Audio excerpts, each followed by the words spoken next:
तो अगला टॉपिक हम पढ़ेंगे भारतीय संविधान के स्रोत। ठीक है, कि सोर्सेज ऑफ इंडियन कॉन्स्टिट्यूशन, कि हमने कहाँ कहाँ से क्या क्या चीज़ हमने बोरो की है, कहाँ से क्या लिया है, ये सब हम इसमें पढ़ेंगे। ठीक है, जैसे सबसे मेन बात ये है कि जो हमने संविधान जो हमने बनाया है, जो वो विश्व के लगभग 60 देशों के संविधान का हमने अध्ययन किया पहले, उसके बाद हमने संविधान को बनाया है। ठीक है, और उन देशों के संविधान में हमारी राज्य व्यवस्था के अनुरूप जो प्रावधान लगे उनको शामिल किया। कुछ तो जैसे कि शासन व्यवस्था के अनुरूप संशोधन करके, और कुछ तो जो के त्यों एज इट इज जैसे थे वैसे ही हमने अपने संविधान में लिए।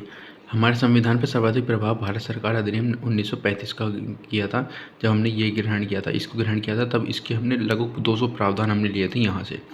भारत सरकार अधिनियम 1935 से हमने लगभग 200 प्रावधान लिए थे। ठीक है, तो इसके अब देखिए, जैसे कि हमने इस अधिनियम के क्या सोर्सेज थे और क्या प्रोविज़न थे वो हम देखते हैं। ठीक है, सोर्स क्या है, मतलब कि स्रोत क्या है हमारे भारत शासन अधिनियम 1935, गवर्नमेंट ऑफ इंडिया एक्ट 1935। अब देखो इसके क्या क्या प्रावधान, कहाँ से क्या क्या लिया हमने। यहाँ से संघीय व्यवस्था लिए, फेडरल सिस्टम जिसको बोलते हैं, आपका आपातकालीन उपबंध लिए, मतलब इमरजेंसी प्रोविज़न। देखो आपातकालीन उपबंध हमने कहाँ से लिए हैं, वो हमने भारत शासन अधिनियम 1935 से लिए हैं। लेकिन आपातकाल जब लग जाएगा उसके बाद हमारे कौन कौन से मौलिक कर्तव्य हमारे सस्पेंड हो जाएंगे, वो कहाँ से लिया गया, अगर ये पूछा जाए तो हमारा जर्मनी से लिया गया है। इन दोनों में ये डिफरेंस है। ठीक है, आपातकाल की हमने जो कि लगे कैसे लगेगा वो हमने ये है यहाँ से 1935 से लिए। ठीक है, अब देखिए शक्तियों का वितरण 3 सूचियों में हुआ है, ये संघीय और राज्य और समवर्ती, जिसे कॉन्क्रीट बोलते हैं। ठीक है, ये यहाँ से शक्तियों का वितरण का किस प्रकार हुआ वो भी यहाँ से लिया गया है। लोक सेवा आयोग जिसको हम पब्लिक सर्विस कमीशन बोलते हैं, ये भी हमने 1935 से लिया है। न्यायपालिका ढांचा, स्ट्रक्चर ऑफ जुडिशरी, ये भी हमने यहाँ से लिया है। राज्यपाल कार्यालय, ऑफिस ऑफ गवर्नमेंट, ये भी हमने यहाँ से लिया है। प्रशासनिक ढांचा, इंडियन एडमिनिस्ट्रेशन, ये भी हमने भारत सरकार अधिनियम 1935 से लिया है। अब देखो जैसे मैंने एक डिफरेंस बताया था कि जर्मनी से हमने क्या लिया है, जब आपातकाल लगा हो और मौलिक अधिकार निलंबित हो जाएं तो ये हमने जर्मनी से लिया है। और गवर्नमेंट ऑफ इंडिया एक्ट 1935 से क्या लिया है, इसमें आपातकाल उपबंध लिए, मतलब कि आपातकाल कैसे लगेगा वो यहाँ लिया है। और आपातकाल के कौन कौन से मौलिक कर्तव्य सस्पेंड होंगे वो हमारे जर्मनी से लिए गए। ये हमारे डिफरेंस है। ठीक है, जो हमारा सबसे ज़्यादा पूछा जाता है वो हमारे शक्तियों का वितरण, आपातकाल उपबंध और फेडरल सिस्टम, ये हमारे 3 बहुत इंपॉर्टेंट है जो हमारे ज़्यादा पूछे जाता है। ठीक है, और ज़्यादा अगर डीप में जाएंगे तो ये भी पूछ लेता है। ठीक है, अब इसके बाद आती हमारी ब्रिटेन की बारी। तो ब्रिटेन का संविधान, हमने इस संविधान को हमने जब पढ़ा तो इससे हमने क्या क्या चीज़ें ली हैं। देखो संसदीय व्यवस्था यानी पार्लियामेंट्री सिस्टम, जिसमें निम्न से उच्च सदन होगा, ये हमने ब्रिटेन से लिया है। ठीक है, अब जब हमारी संसदीय व्यवस्था बन गई है तो अब वो द्विसदनात्मक है, तो वो भी हमने यहाँ से लिया है। ठीक है, अब जब अगर हमें संसद हो गई तो संसदीय विशेषाधिकार, ये भी हमने ब्रिटेन से लिए हैं, जिसको पार्लियामेंट्री प्रिविलेजेस बोलते हैं। ठीक है, और एकल नागरिकता, ये भी हमने ब्रिटेन से लिया है। सिंगल सिटीजन, ये देखो ये बहुत इंपॉर्टेंट है और ये बहुत इंपॉर्टेंट है। ठीक है, ये तो बहुत ज़्यादा है जो हमारे बहुत एग्जाम में पूछा जाता है।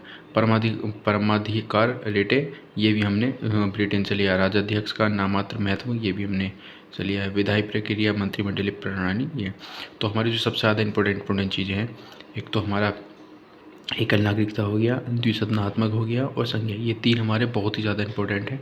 ठीक है, अब आते हैं हमारा आयरलैंड पर।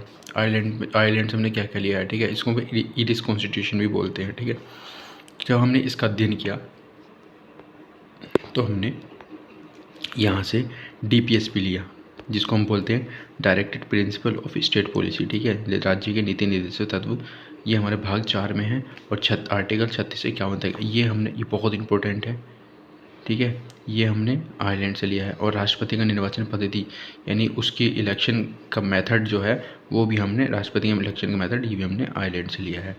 राज्यसभा में सदस्यों का मनोनयन यानी nomination of members of Rajya Sabha, ये भी हमने यहाँ से लिया है कि राज्यसभा में जो हमारे नॉमिनेशन होंगे वो साहित्य, विज्ञान, कला, समाज सेवा, इन क्षेत्रों से भी होंगे, तो ये भी हमने आयरलैंड से लिया। तो देखो ये तीनों ही हमारा बहुत इंपॉर्टेंट है, ये तीनों याद रखना। लेकिन सबसे ज़्यादा जो पूछा जाता है हमारा ये पूछा जाता है, फिर ये ठीक है।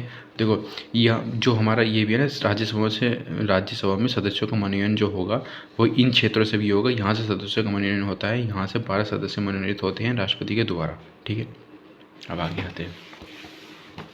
अब देखिए, अब हम उसको शॉर्ट में बताता हूँ। जैसे कि भारत सरकार अधिनियम 1935 है, गवर्नमेंट एक्ट 1935, ठीक है।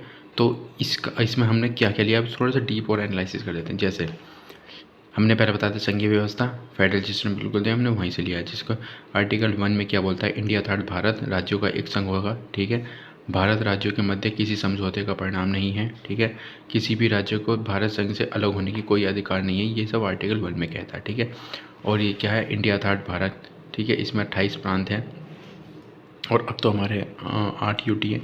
अब देखो, अब दूसरा हमने क्या लिया है कि आपातकालीन उपबंध यानी इमरजेंसी प्रोविज़न। जैसे कि हमारे इमरजेंसी 3 टाइप की लग सकती है सिर्फ, या तो राष्ट्रीय आपातकाल लग सकता है, राष्ट्रपति शासन लग सकता है, वित्तीय आपातकाल लग सकता है। ठीक है, तो राष्ट्रपति आपात आर्टिकल 352 में आता है, राष्ट्रपति शासन 356, वित्तीय आपात 360 में। ठीक है, राष्ट्रीय आपात में क्या होता है हमारे, जैसे कि जो बाहर से कहीं भी युद्ध हो गया, बाह्य आक्रमण हो गया, सशस्त्र विद्रोह हो गया, के आधार पर कोई भी घोषणा होगी तो हमारा राष्ट्रीय आपात लग जाएगा। राष्ट्रपति शासन क्या होता है, राज्य में संवैधानिक तंत्र के विफल होने के आधार पर हमारा राष्ट्रपति शासन लग जाता है।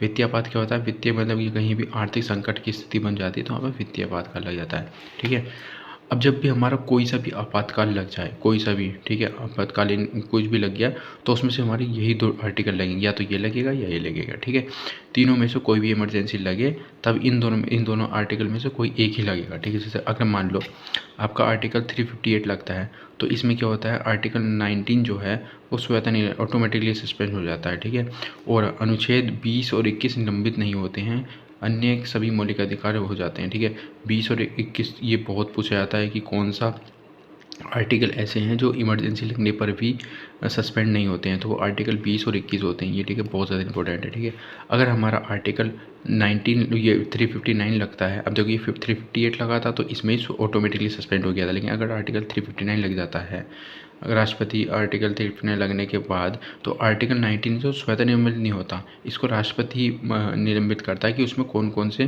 कि राष्ट्रपति को निर्धारित करना होता है कि कौन कौन सा मौलिक अधिकार को उसे सस्पेंड करना है। लेकिन आर्टिकल 20 और 21 ये फिर भी सस्पेंड ये फिर भी सस्पेंड नहीं होते हैं। ठीक है, तो अब आर्टिकल 19 क्या कहता है वैसे, आर्टिकल 19 कहता है स्वतंत्रता के आधार से संबंधित, जिसमें भाषण, अभिव्यक्ति, शांतिपूर्व इकट्ठा होने, संघ बनाने, आवागमन और निवास करने की स्वतंत्रता मिलती है। अगर मान लो कि आपका राष्ट्रीय आपातकाल लग गया तो कहीं भी आप गुट नहीं बना सकते हैं, कहीं भी आप कोई भी भाषण वाषण नहीं दे सकते, उस सब की आज़ादी सब छिन जाती है। लेकिन अगर आर्टिकल आपका 359 लग जाता है तो उसमें राष्ट्रपति के हाथ में होता है कि वो आपको इसमें से किस किस की आज़ादी देगा और किस किस पे आपको रोक लगी जाएगी। ठीक है, ये होता है। और आर्टिकल 59, चाहे आर्टिकल 358 लगे चाहे आर्टिकल 359 लगे, ये दोनों में ही सस्पेंड नहीं होता है।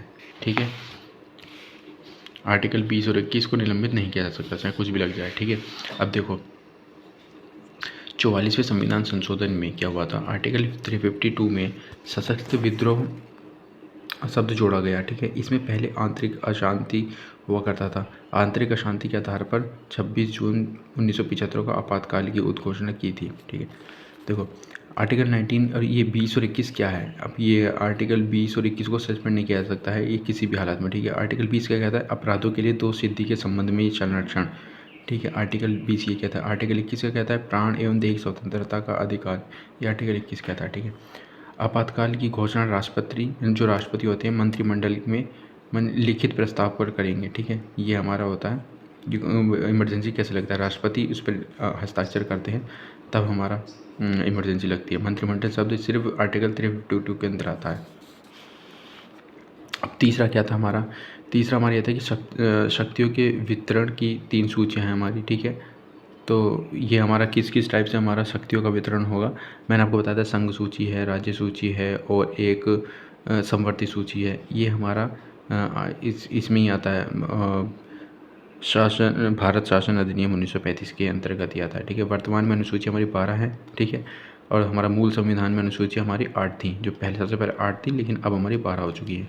ठीक है। 26 नवंबर 1949 को हमारा संविधान बनके तैयार हो गया था।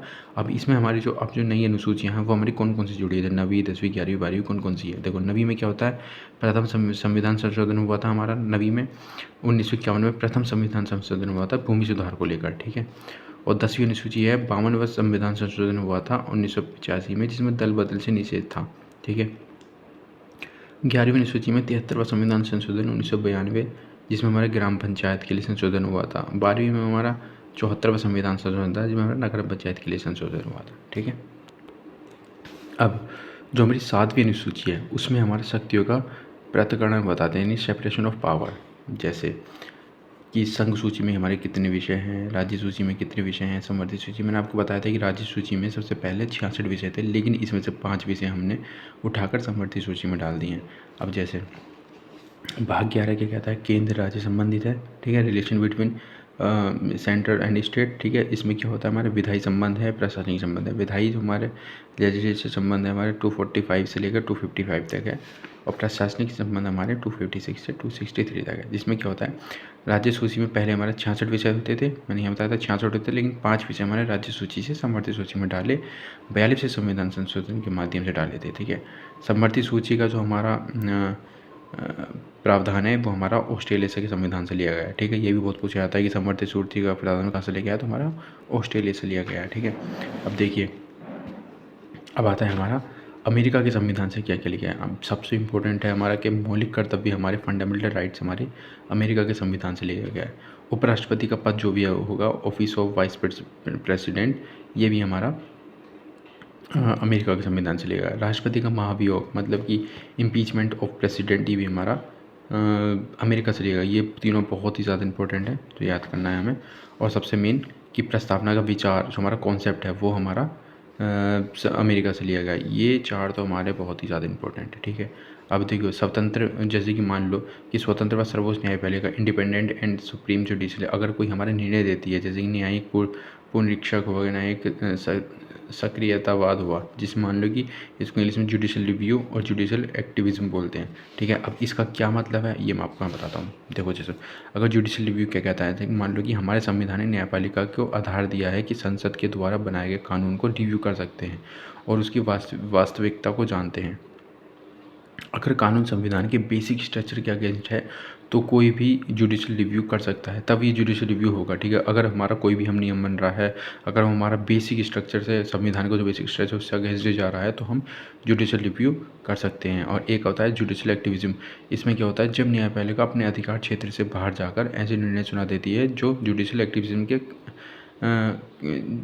इसे जुडिशल एक्टिविज्म कहते हैं। जैसे कि मान लो कि हमारा अभी कृषि कानून के लिए विरोध हुआ था, तो कृषि कानून में कुछ ऐसे प्राणी थे जो किसानों को गलत दिखाने के लिए ये बोल रहे थे कि हमारी महिलाओं के साथ शोषण हो रहा है, यहाँ पे ज़बरदस्ती हो रही है, ऐसा किसानों को बदनाम करने के लिए कुछ ऐसे अराजकात्मक तत्व जो होते हैं वो थे जो ऐसी न्यूज़ फैला रहे थे। तो हमारी अदालत ने क्या कहा था कि वहाँ पर कड़ी सुरक्षा दी जाए और जो ऐसे अफवाह फैला रहा है उनको पकड़ा जाए। तो मतलब कि ये उनके पास कोई भी सबूत ना होने के बावजूद भी उन्होंने ये निर्णय लिया था, और वो हमारे किसानों के हित में था, जनता की भलाई के लिए जो निर्णय ले आते हैं वो हम जुडिशल एक्टिविज्म कहते हैं, ठीक है। अब देखिए, प्रस्तावना के विचार मैंने बताया था यहाँ से लिया है, लेकिन प्रस्तावना की जो भाषा है वो हमारी ऑस्ट्रेलिया से ली गई है, ये मैंने आपको पहले ही बताया था, ठीक है। उसमें सुप्रीम कोर्ट एवं हाई कोर्ट के जज की पदयुक्ति यानी removal of supreme court and high court, ये भी हमारा अमेरिका से लिया गया है। देखो, सबसे ज़्यादा इंपॉर्टेंट क्या है, ये प्रस्तावना के विचार बहुत पूछा जाता है, मौलिक कर्तव्य बहुत पूछा जाता है, राष्ट्रपति का महाभियोग बहुत पूछा जाता है, उपराष्ट्रपति का पद तो चलो इतना नहीं पूछा, फिर भी चलो पूछा जाता है, ठीक है। ये हमारे 4 बहुत इंपॉर्टेंट है। अब देखो, क्या हुआ था, कनाडा का संविधान, इससे हमारा क्या क्या लिया गया। जो सशक्त केंद्र के साथ संघीय व्यवस्था है, federal system with powerful centre, ये हमारे कनाडा से लिए गए।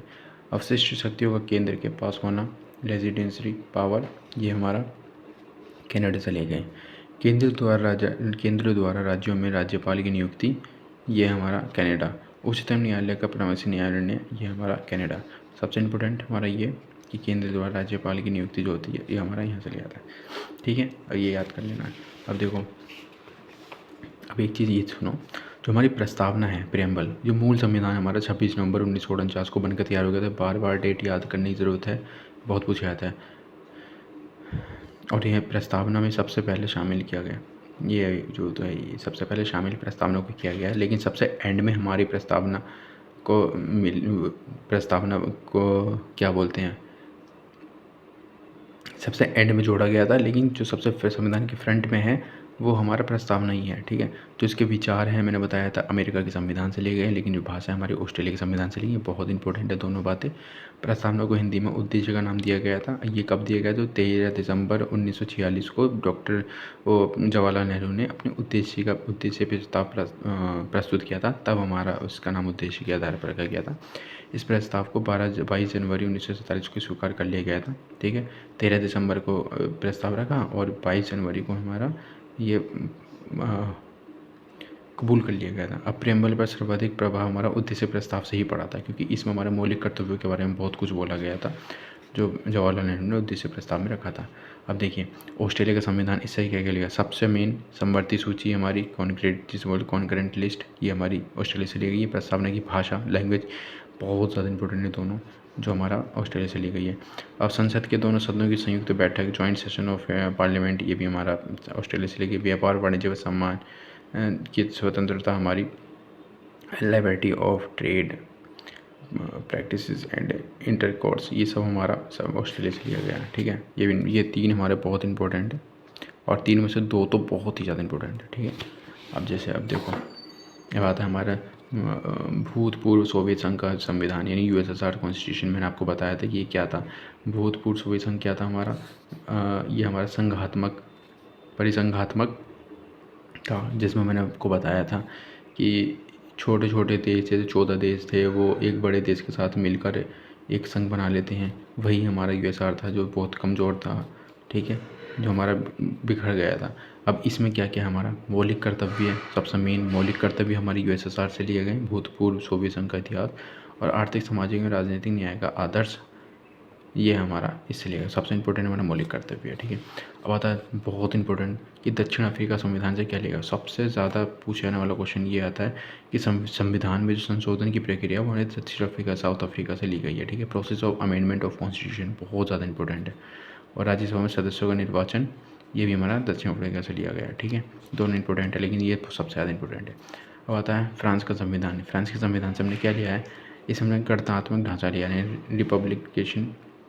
Republican structure.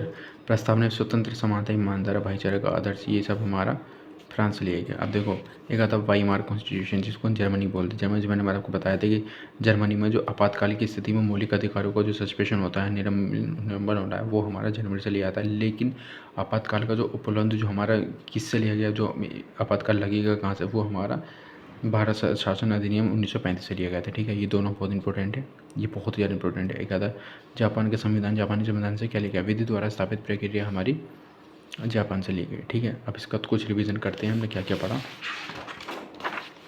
देखिए ये रिवीजन क्लास होगी थी भारतीय संविधान के स्रोत। ठीक है, अब सबसे पहले ये भारत के शासन अधिनियम 1935 से हमारे क्या क्या लिया गया। सर्वाधिक प्रभाव हमारे इसी से पड़ा, तो लगभग 200 प्रावधानों को इसमें ग्रहण किया गया था। सबसे पहला संघीय व्यवस्था फेडरल सिस्टम हमारी यहाँ से ली गई है। राज्यपाल का कार्यालय यहाँ से लिया गया। शक्तियों के वितरण की 3 सूचियाँ कौन सी थी, संघ राज्य और संवर्ती यहाँ से लिया गया। लोक सेवा आयोग जिसे बोलते पब्लिक सर्विस कमीशन, ये यहाँ से लिया गया। संघीय न्यायालय यहाँ से लिया गया। आपातकालीन उपलब्ध न्यायिक ढांचा, प्रशासनिक ढांचा। ठीक है, अब देखो जो हमारा बहुत ज़्यादा इंपॉर्टेंट है वो लिख देता हूँ। आपातकालीन उपबंध यहाँ से लिए गए हैं। संघीय व्यवस्था यहाँ से लिया गया है। शक्तियों का वितरण यहाँ से लिया गया है। राज्यपाल की नियुक्ति, ये हमारे बहुत ज़्यादा इंपॉर्टेंट है। ठीक है, अब ब्रिटेन से क्या लिया गया, ब्रिटेन से हमारी देखो एकल नागरिकता बहुत ज़्यादा इंपॉर्टेंट है।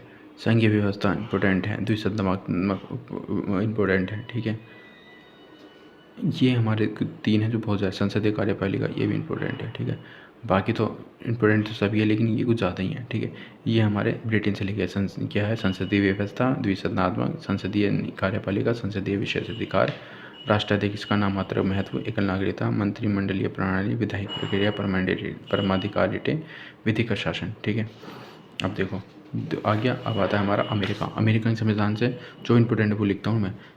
के संविधान से क्या लिया है, सबसे इम्पोर्टेंट प्रस्तावना का विचार हमारा यहाँ से लेके है। लिखित संविधान हमारा ये है ही।